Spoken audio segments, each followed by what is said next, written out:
The night Vanessa Moretti walked into the Grand Ashford, every man in that room looked at her and saw the same thing. A beautiful woman who had no idea how dangerous the world around her really was. That was exactly what she needed them to think. Crystal chandeliers dripped gold light across the ceiling like something out of a dream that had been designed specifically to distract you from what was happening underneath it. White silk draped every table.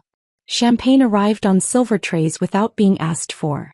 Politicians moved through the crowd shaking hands with men whose names never appeared in newspapers but whose decisions shaped every port, every route, every underground corridor on the eastern seaboard. Celebrities posed for photographs with billionaires. Smiles everywhere. Laughter everywhere. And beneath every polished surface, in every quiet corner, a negotiation that would never be recorded. Vanessa moved through it all like a woman born for rooms like this. Her black silk gown caught the chandelier light with every step. Diamond stilettos clicked softly against the marble floor. She laughed at exactly the right moments. She touched arms.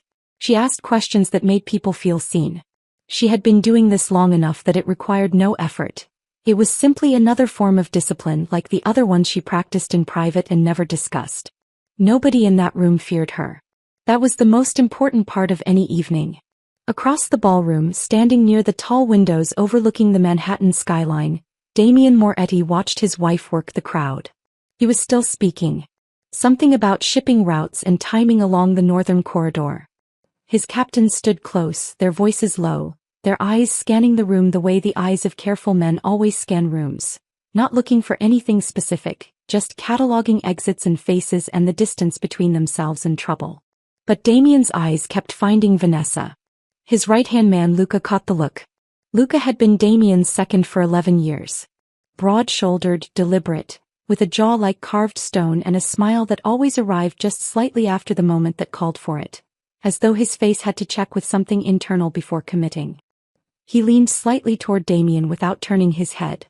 "Boss, your wife's too weak for this world." Damien watched Vanessa tip her head back, laughing at something a senator's wife had said. The sound carried across the room like a note held just long enough to mean something. "That's why I keep her away from it," he said. 3 years. That was how long Damien Moretti had spent building a wall between Vanessa and the truth of who he was. The Moretti name controlled the eastern seaboard. Ports, judges, politicians, financial infrastructure that moved money across 3 continents without leaving a trace. Damien had inherited the empire at 26 from a father who built it with his hands and his temper. And he had expanded it into something that made older, more established families nervous at dinner tables they thought were private. But Vanessa knew none of that. Or so he believed. She was innocent. Sheltered. A woman who had wandered into a charity auction 3 years ago, outbid a hedge fund manager for a weekend in Tuscany, and somehow made Damien feel something he hadn't felt in longer than he could accurately name, like there was still something in the world worth keeping safe. He believed she is naive and had been keeping her safe ever since. Vanessa glanced toward him from across the room just then. Her eyes found his the way they always did, direct, warm, certain. She smiled. Not a performance. Not the smile she wore for politicians and donors and men she was managing. The real one. The one she reserved for him. Damien smiled back. Neither of them knew the night was already in motion. Vanessa noticed the tension 40 minutes in. It wasn't announced. It wasn't obvious. It lived in the small things. In the way a man on the far side of the room kept his posture too rigid when Damien shifted position. In the glance exchanged between 2 men near the main entrance that lasted precisely half a second longer than casual glances last. In the fact that Damien's captains had stopped laughing 90 minutes ago and had not started again. She had been trained to see things like that. She had spent years perfecting the skill of seeing them without appearing to. She kept her smile steady and her voice warm, and she accepted a glass of champagne from a server and took exactly 1 sip and found a surface to set it on and continued listening to a city councilman explain the intricacies of his granddaughter's piano education, all while her eyes moved through the room with the quiet efficiency of someone taking inventory. Something was wrong. She didn't know the shape of it yet. But something in her chest had gone very still, the way it always went still in the seconds before things moved fast. She had learned to trust that stillness the way other people trusted alarm systems. When Damien excused himself from his captains and moved toward the private staircase in the back corner of the room, the narrow one marked staff that was used for meetings that weren't meant to be observed, Vanessa smiled at the councilman, touched his arm, said something warm and forgettable about his granddaughter's talent and turned toward the hallway. She didn't rush. She never rushed. She just moved. The VIP lounge on the third floor was supposed to be empty. Damien had been passed a note during dessert. Folded, discreet, slipped by a server who was gone before he looked up. Sensitive information. A contact who needed to confirm something before the night was over. Third floor. Private room. Come alone. He had done this 100 times. He went. He pushed the door open and took 2 steps inside, and his body understood what his mind was still processing. The room was not empty, the air had the quality of a space that has been occupied in stillness for a long time, and the men stepping out from behind the curtains and the bathroom door and the overturned service cart were not men he recognized. 8 of them. 10 more beyond his line of sight. All armed. All watching him with the specific calm of people who have rehearsed this particular moment enough times that the outcome already feels like history. Lucas stood in the center of the room. Arms crossed. Expression almost apologetic. The look of a man who has decided something and made peace with the decision before you arrived. Damien went still. The kind of still that experienced men go when they are calculating instead of reacting. Luca. Boss. Luca didn't move. I'm sorry it had to be here. I know you like this hotel. Quiet laughter moved around the room. The easy laughter of men who believe the outcome is already settled. From the far end of the lounge, behind a cloud of cigar smoke, seated in an armchair with the comfort of a man on familiar ground, came a voice. Older. Accented. Utterly relaxed. The king of the East Coast finally falls tonight. Damien moved for his hip. Luca was already moving. The sound of the shot was absorbed immediately by the room's thick walls and heavy drapes and the noise of 500 people 1 floor below, none of them hearing anything, none of them about to. Damien hit the side of an armchair. He grabbed it. He stayed on his feet through an act of will that had nothing to do with how much it hurt. His left shoulder was on fire. His vision was narrowing at the edges. The men closed in. And the door flew open. The guard outside the lounge was a large man. He stood with his back to the wall beside the door, one hand resting near his radio, and he turned toward the sound of heels on the hallway carpet with the easy confidence of someone who has never been surprised by the thing coming toward them. He was surprised now. Vanessa moved inside his reach before he finished turning. She used his own forward motion against him. One smooth pivot, weight transferred, the pointed heel of her diamond stiletto removed from her foot in a motion so practiced it produced no hesitation, and drove the tip into the soft space beneath his jaw. He went down in silence. She stepped over him without breaking stride. A second man rounded the corner from the far end of the hallway. He saw her and stopped.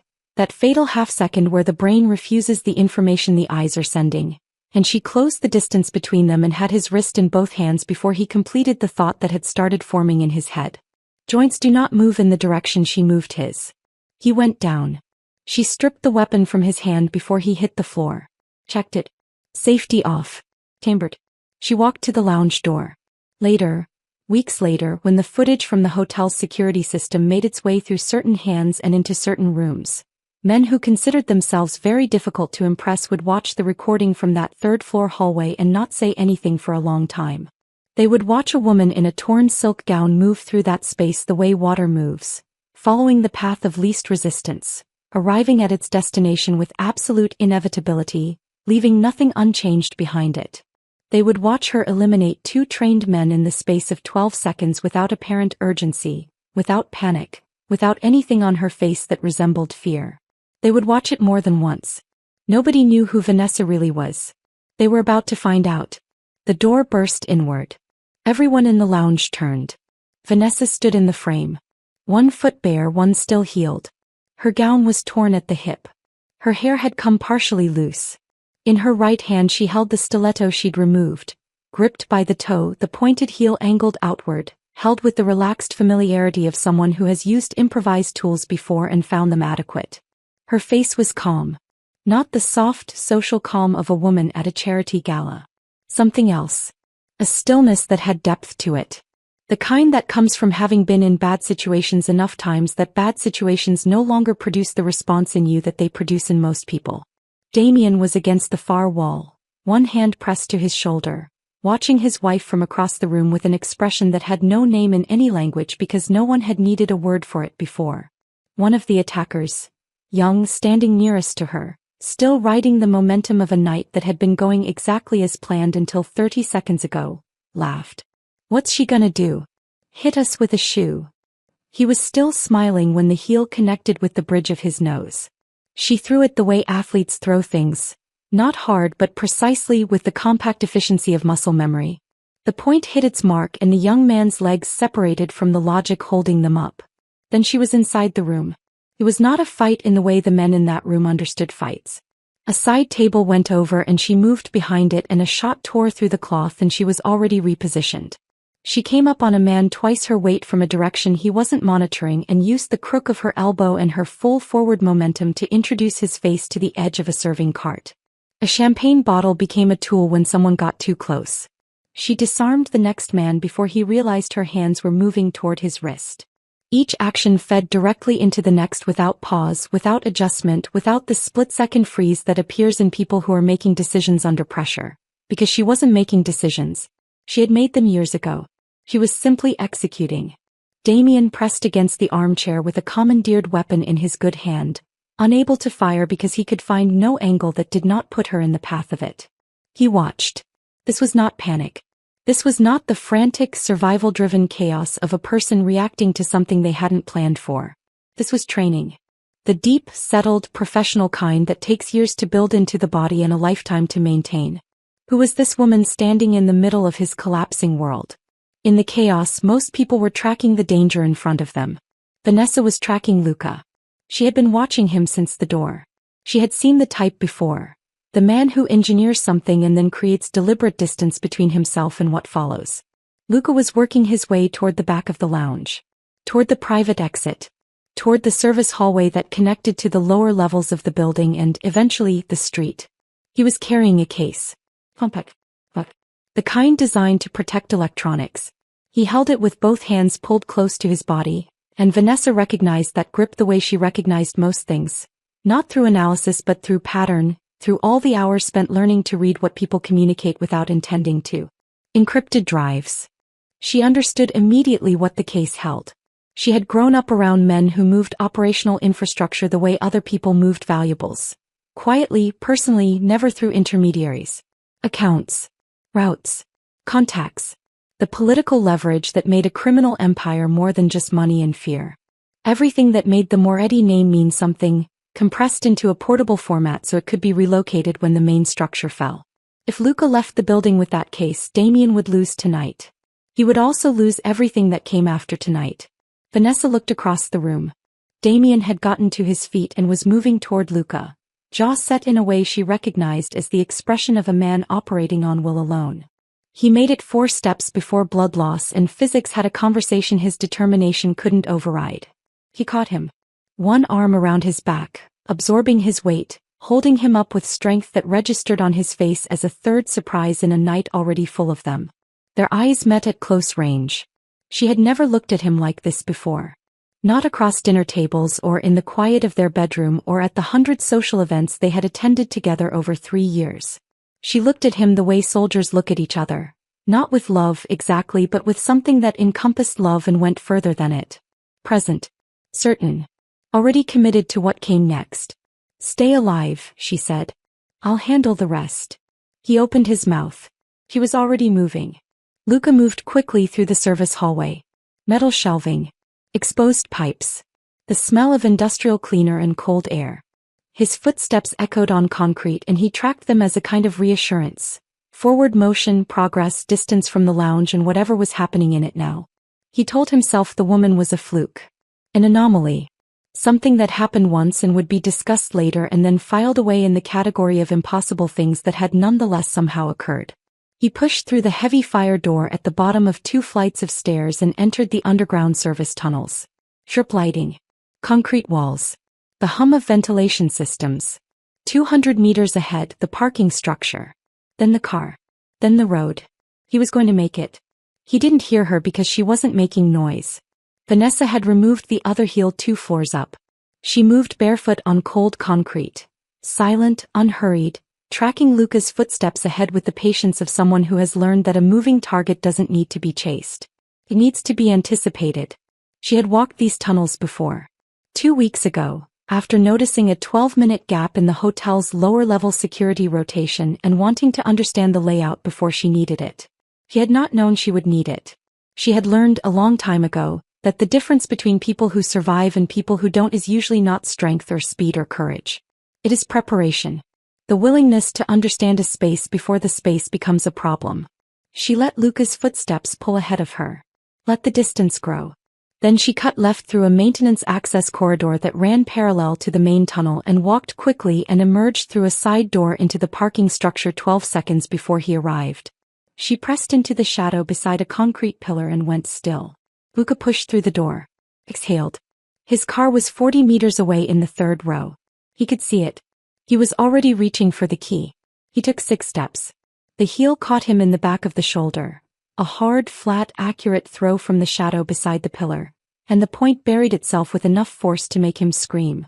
The case flew from his grip. He went down hard onto his palms. Vanessa walked toward him. The parking structure was cold and quiet. Fluorescent lights buzzed. She walked through the space between parked cars with bare feet and a torn dress and her hands loose at her sides and nothing on her face that anyone watching could have labeled fear or rage or triumph or anything else easily named. Luca rolled onto his back. Looked up at her. The color had left his face. "You're supposed to be weak," he said. His voice shook. Vanessa crouched beside him. She was quiet for a moment. "That's why people like you are easy to stop," she said. He picked up the case. He checked it. Intact. Everything present.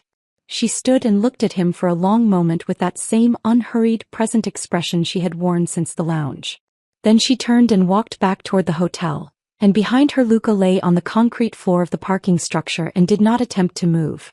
The penthouse was quiet by the time the last of Damien's remaining men cleared the floor. Medical attention had come and gone. The shoulder would heal. His doctor had said this with the particular professional neutrality of a man who had treated worse things and asked fewer questions than most physicians. Damien sat by the window with his arm in a sling and a glass of something dark and untouched on the table beside him. The city moved below at its usual pace, indifferent. Vanessa sat across from him. She had changed into a hotel robe. Her feet were cleaned and wrapped. The case sat on the table between them like a third presence. For a long time neither of them said anything. "Tell me," Damien said. She looked at him. She had been deciding how much to say since the parking garage. She decided to say all of it. She had grown up in Chicago. South Side. Her father had run underground fight circuits out of 3 different warehouse locations that changed every few months to stay ahead of anyone looking for patterns. Not glamorous. The kind of operations that exist entirely below the visible surface of a city. Men fighting men in spaces with no medical staff and no cameras and money changing hands in envelopes that were never opened in front of witnesses. She had grown up inside that. Inside the math of it. Inside the understanding that the world contained people who imposed consequences and people who received them, and the determining factor between those 2 categories was rarely fairness or morality but almost always preparation. Then her mother was gone. Not deliberately targeted. Simply on the wrong street when 2 crews with unresolved business decided to resolve it, and her mother happened to be walking home from the grocery store, and she was 17 years old when she arrived at the hospital and was told there was nothing to be done. 8 years followed that she never discussed at charity galas. Combat. Real combat, not the sanitized version. Learned from people whose credentials were exclusively practical. Weapons. Tactical thinking. How to read rooms and people and the space between what someone says and what they mean. How to move through dangerous environments without advertising your awareness of them. She had paid for those years in ways that had nothing to do with money. And she had come out of them understanding one thing with the absolute clarity that only experience can produce. Nobody saves weak women. "So I stopped being weak," she said. Damien was looking at her the way a man looks at something he believed he understood completely and now realizes he understood not at all. 3 years of marriage. 3 years of dinners and conversations and mornings and the 1,000 small intimacies that accumulate into a life, and none of it had been false. She was genuinely warm. Genuinely loving. She had simply also been the entire time something else entirely. Something she had put aside because she wanted peace, and she had found it with him, and she had not offered him the parts of herself he never asked about. "I didn't lie to you," she said. "I just didn't show you everything. You never asked." Damien absorbed that slowly. "How many times did you know something was wrong and stay quiet because you thought I believed you couldn't handle it?" he asked. Vanessa held his gaze. "A few," she said. He closed his eyes. And for the first time in longer than he could remember, Damien Moretti had nothing to say. It took several days for him to say the thing that had been sitting in the center of his chest since the penthouse. He had spent his entire life, certainly his entire life in this world, operating from a specific and unexamined belief that strength was something you either had or were given access to through someone who did. He had sorted every person he had ever known into one of those two categories with the unconscious efficiency of a habit so old it had stopped feeling like a choice. And Vanessa had fallen, immediately and completely, into the second category. She was beautiful and warm, and she made people feel safe, and she laughed at things that genuinely amused her, and he had taken all of that as evidence of a softness that required protection. His empire had nearly ended in a single evening. His most trusted man had arranged it. And the only reason any of it, the accounts, the contacts, the operational architecture of everything he had spent 15 years constructing, still existed was because his wife had gone barefoot through a Manhattan parking garage in a torn dress and thrown a shoe. He found her in the kitchen on a Wednesday morning, making coffee, wearing an oversized sweater, hair loose, looking in every externally visible way like the woman he had always believed she was. "I underestimated you," he said. "For 3 years. I made decisions about what you needed and what you could handle and what required my protection, and I was wrong about all of it. I'm sorry." She turned from the coffee machine. "How many times," he asked, "did you pretend to be weaker than you are?" She was quiet for a moment. Something moved across her face, not quite a smile, something older and more complicated than a smile. The expression of a person who has held a secret for so long that being seen through it produces a feeling that has grief in it alongside the relief. "Long enough for men to underestimate me," she said. He nodded. Fully. The way a man nods when he is accepting something rather than agreeing with it. "I don't want to be one of those men anymore," he said. Vanessa crossed the kitchen and put one of the coffee cups in his good hand and looked up at him without softness or hardness, with simply the clear directness of someone who is done performing anything. "Good," she said. "Then stop acting like one." It was the most honest conversation they had ever had. It was where everything real between them began. The stories moved fast.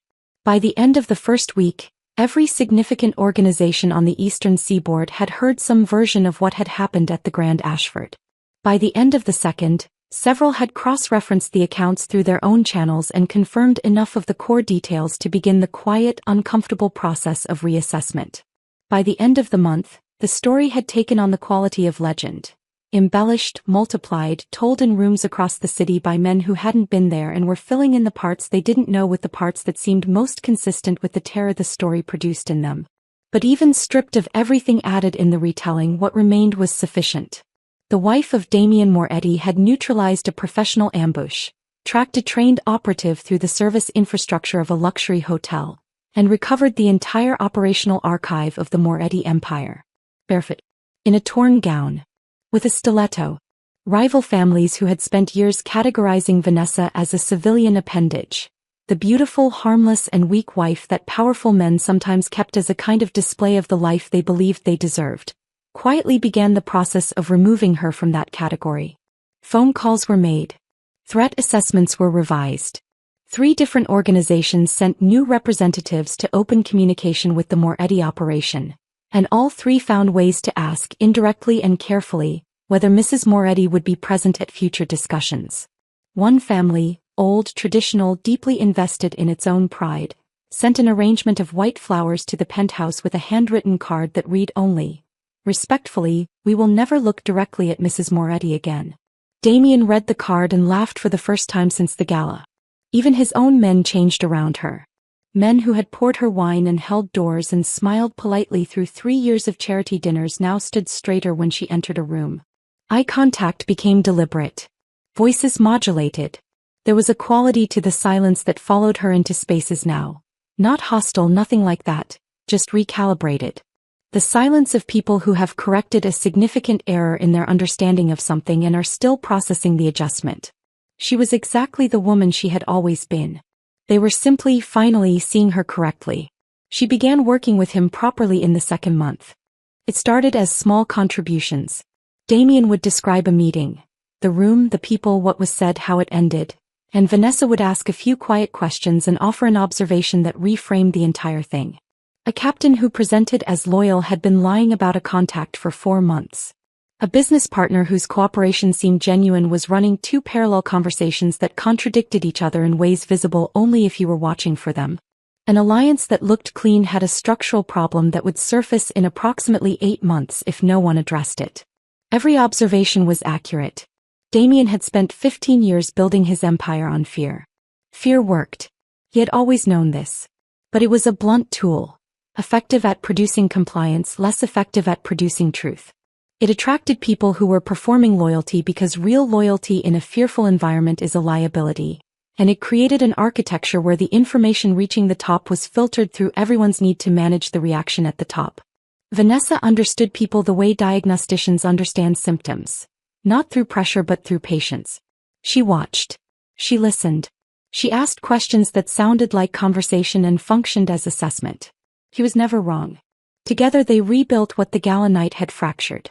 The organization that emerged was leaner, more accurate, and significantly harder to penetrate than what had existed before. 3 potential betrayals were identified and addressed before they materialized. 2 rivals who had interpreted the disruption as an opportunity made moves that Vanessa had anticipated weeks in advance, and found themselves walking into responses they had not planned for and could not immediately recover from. Damien had ruled through fear. Vanessa understood survival. The combination. The name that produced instinctive caution and the mind that could see the shape of things before they arrived, created something the Eastern Seaboard's criminal landscape had no existing framework for. Not because they were the most willing to use force. Because they were the most difficult to surprise. The meeting was held in a private room above a restaurant in Midtown that had served as neutral ground for significant conversations for the better part of 4 decades. Heavy curtains. A round table.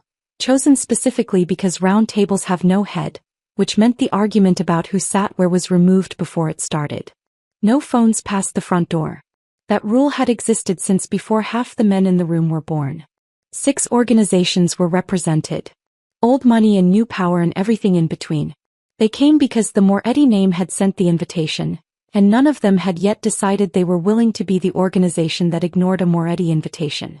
They expected Damien. He came in first. Protocol: the host acknowledges the room before anyone sits. Dressed cleanly, shoulder-heeled and invisible beneath an expensive jacket. His expression was the one he wore to rooms like this. The one that communicated without words that he had been in many such rooms and found none of them particularly threatening. And then Vanessa walked in behind him. She was in red. A tailored suit with shoulders like a statement. Her heels were red-bottomed. She moved to the chair at Damien's right and sat without looking around the room for permission or reassurance or any acknowledgement at all, the way people sit in chairs they have already decided belong to them. The silence that followed was not the usual silence of a meeting gathering itself. It was the silence of a room making a recalculation. A man at the far end of the table, the oldest one present, white-haired, the kind of face that has seen enough things to have stopped being easily surprised by new ones, turned to the man beside him and said something in a voice slightly too low to be certain of from across the table. But the words were visible enough in his expression. "That's the woman from the gala." The recognition moved around the table the way recognition moves in closed rooms. Quietly, swiftly, without announcing itself. Damien felt it. He kept his face neutral. Vanessa poured herself a glass of water from the carafe at the center of the table. Set it down. Looked up at the room with the warm, unhurried, composed expression she had worn to 100 events where everyone who looked at her saw exactly what she needed them to see. Only now they also knew what was underneath it. The meeting proceeded. Business was discussed. Terms were proposed, adjusted, settled. And through all of it, the men around that table were aware, in a way that needed no discussion and found no comfortable outlet, that the most careful attention in the room was coming from the woman to Damien Moretti's right. The one who said very little and appeared to miss nothing. The one who had gone through trained men in a hotel hallway the way water goes through a space. Inevitable, precise, and completely indifferent to resistance. She had introduced herself to this world in a parking garage barefoot 3 months ago. The introduction had been thorough. The Moretti Empire had a new order now. Not hidden behind it. Not protected from it. Not underestimated within it. Standing beside it. In red. Because the most dangerous person in the Moretti Empire had never been Damien. It had always been his wife.